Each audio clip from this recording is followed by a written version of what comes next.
വയനാട് കൽപ്പറ്റ പുൽപ്പാറ എസ്റ്റേറ്റിൽ വീണ്ടും പുലിയെ കണ്ടു. ഇന്നലെ അർദ്ധരാത്രിയിലാണ് ഈ സംഭവം.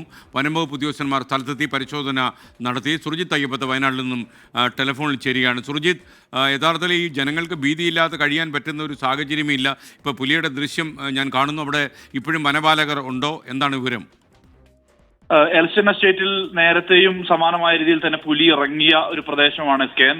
ഏതാനും മാസങ്ങൾക്ക് മുമ്പാണ്, ഒരു ഇടവേളയ്ക്ക് ശേഷമാണ് ഇപ്പോൾ വീണ്ടും പുലിയുടെ സാന്നിധ്യം എൽസൺ എസ്റ്റേറ്റിൽ ഉണ്ടാവുന്നത്. അതായത് കൽപ്പറ്റ നഗരത്തോട് ചേർന്ന് കിടക്കുന്ന ഒരു എസ്റ്റേറ്റാണിത്. ബൈപ്പാസിന്റെ, കൽപ്പറ്റയിൽ നിന്ന് പോകുന്ന ബൈപ്പാസിന്റെ ഓരത്ത് ആണ് ഈ എസ്റ്റേറ്റ് ഉള്ളത്. അതിന്റെ തൊട്ടപ്പുറത്ത് വനമേഖലയാണ്. അവിടെ നിന്നും സ്വാഭാവികമായും ഈ വന്യമൃഗങ്ങൾ ഇറങ്ങാനുള്ള സാധ്യതയും കൂടുതലാണ്. ഇതിനിടയിലാണ് ഇന്നലെ രാത്രിയാണ് ഇത്തരത്തിൽ ഒരു പുലിയുടെ സാന്നിധ്യം അവിടെ എസ്റ്റേറ്റിനകത്ത് കണ്ടത്. ആളുകൾ ചിത്രമെടുത്തു. ഒപ്പം തന്നെ വനപാലകരെ വിവരം അറിയിച്ചു. വനപാലകരെത്തി. അവിടെ കാട് വെട്ടിത്തെളിക്കാൻ തയ്യാറാകുന്നില്ല മാനേജ്മെന്റ് എന്നുള്ളതാണ് ആരോപണം.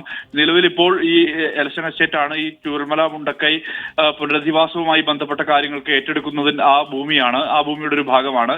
അതിൽ ഉൾപ്പെടുന്ന പ്രദേശമാണിത്. അവിടെയാണ് ഇങ്ങനെ ഒരു പുലി സാന്നിധ്യം ശ്രദ്ധയിൽപ്പെടുന്നതും. എന്തായാലും ആ മേഖലയിൽ പുലിയുടെ ശല്യമുണ്ട്.